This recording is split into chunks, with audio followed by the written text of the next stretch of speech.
Good afternoon, ladies and gentlemen. I'm Rob Hooper. I'm the chairperson of Walk With Me Canada Victim Services.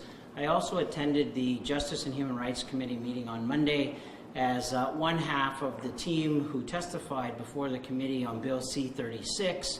I was joined with my colleague Timea, Nagy, the founder of Walk With Me Victim Services.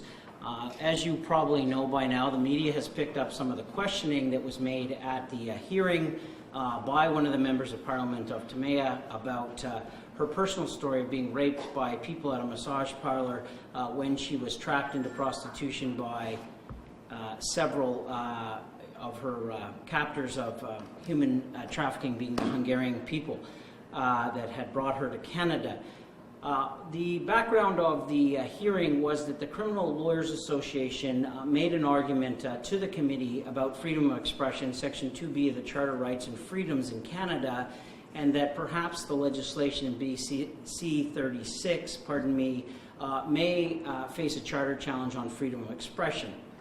Picking up on those comments made about freedom of expression by the Criminal Lawyers Association, the Conservative Member of Parliament asked Ms. Nagy a specific question about whether she thought her freedom of expression rights were infringed if she would have been rescued by the police in that horrific situation that she was in the massage parlor. Ms. Nagy did not understand the question. In the media, it's been reported that she had the question interpreted by another witness. That happens to be me. I was sitting beside her. We had a discussion about the question. It was asked to her a second time in a different way. We had a further discussion, and if you've watched the live telecast, you know that her answer was no. She wouldn't have thought her freedom of expression was invaded by being rescued by the police in that circumstance. I can tell you also that the Member of Parliament, Ms. Nagy, and myself have had a conversation yesterday, and I'm going to leave it at that. That's the background of part of why we're here today, but more importantly, from a Walk With Me Canada Victim Services perspective and Freedoms perspective, we're also here today to talk about Bill 36 and the importance it has to Canadian society, and not just this one question asked on Monday afternoon. So I will turn the mic over to Shay from Freedom to discuss further points about the issue. Thank you. Good afternoon, everybody. Thanks for coming. I'm just going to read a statement that Freedom has prepared for you. My name is Shay Vidiata, the founder of Freedom. As Bill C-36 is before the Justice Committee in the House of Commons this week in Ottawa, we stand here today to further state our continued support for Bill C-36 and the fundamentals that this bill aims to achieve for a better Canada. There's been a lot of debate back and forth around safety and health of reducing harm and risk. It has been acknowledged countless times that prostitution is dangerous and preys on society's most vulnerable persons. The focus should not be on how to make a trade that is already dangerous less dangerous, but rather we should be asking how to eliminate such dangers and provide futures that don't exploit or criminalize the many women and children that are not there by choice in this trade. We have an obligation to protect our youth and children of Canada. They are the next generation to grow up and raise families that will influence our nation. Where families have failed in the home, let not the system of Canada fail them also. Bill C-36 works towards healthy structures, helping women and children exit the sex trade and start to rehabilitate their lives with non-exploitative futures. $20 million is just the start of what needs to be seen at a federal level, and once Bill C-36 is passed, we will look to other sectors of government to also provide funding and support programs across our nation. Young women have so much to offer Canada, and they will make a strong impact on the world if they are given actual options. Terry Jean Bedford and her associates are grown women now, but when they just first entered the sex trade like Bedford was, she was only 13, 14 years old, and Valerie Scott at 16.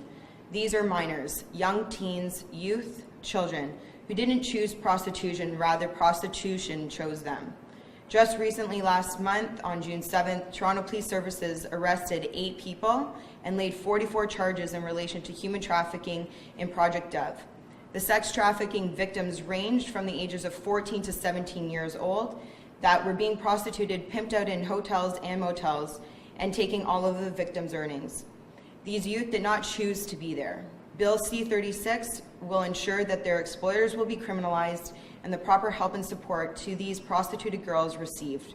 By criminalizing the purchasers of sex and pimps, which are traffickers, you are standing up for these young girls.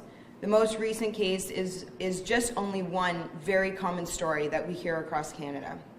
Voting against Bill C-36 declares that you're not considering the most vulnerable that are affected in the sex trade. Right now, you're only hearing from less than 10% who are against Bill C-36 because essentially it takes away their profits. This less than 10%, you can hear their voices, but we must remember those whose voices are not being heard and are being silenced by the exploitation that has them enslaved and not able to speak here today. You, me, we, as Canada, must stand up for the victims and the most vulnerable in Canada. Bill C-36 is Canada's strongest piece of legislation to ever do this, and I'm very proud of our government for putting this bill forward. Right now in the United States, Congress is looking to pass a bill that would actually punish countries that legalize prostitution for driving up human trafficking and sex slavery. Let's have history record Canada as leaders. Let's have history record your vote in favor of Bill C-36 and not followers thereafter. Let's be leaders in the world to say that purchasing sex fuels human trafficking and that prostitution is not a viable option for Canadians.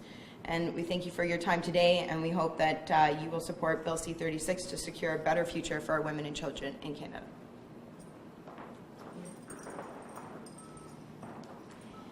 Thank you for coming. My name is Timea Nagy, and I am the founder of Walk With Me Canada Victim Services. And I was with Mr. Hooper a couple of days ago at the House of Commons testifying before the Justice Committee. So 2 days ago, MP Robert Goguen asked me during the Justice and Human Rights Committee hearing on Bill C-36 if I would have felt my freedom of expression and rights to life, liberty, and security would have been infringed if I had been rescued during a rape that occurred when I was rescued by the police. I have reviewed the testimony several times and had opportunity to reflect on his questions. While Mr. Gogwen's questions were awkward, I understand that certain journalists took it up on themselves to come to rescue me and defend me and stated that the MP was insensitive and treated me very poorly. I understand that the headlines made it to the newspaper and the public is outraged at him, at the MP, and I understand that thousands and thousands of people took it to Twitter.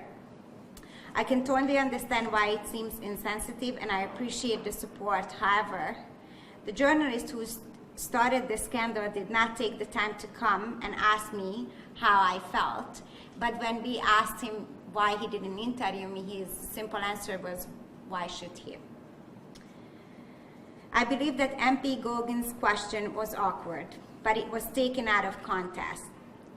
I was not personally offended. Earlier in the hearing, Mr. Rosmano suggested that freedom of expression needed to be protected for sex workers.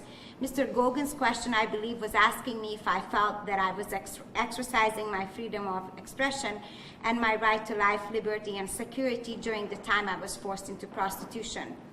He asked if rescuing me and arresting my assaulters would have infringed on my rights and freedom. My answer was, and it's still no.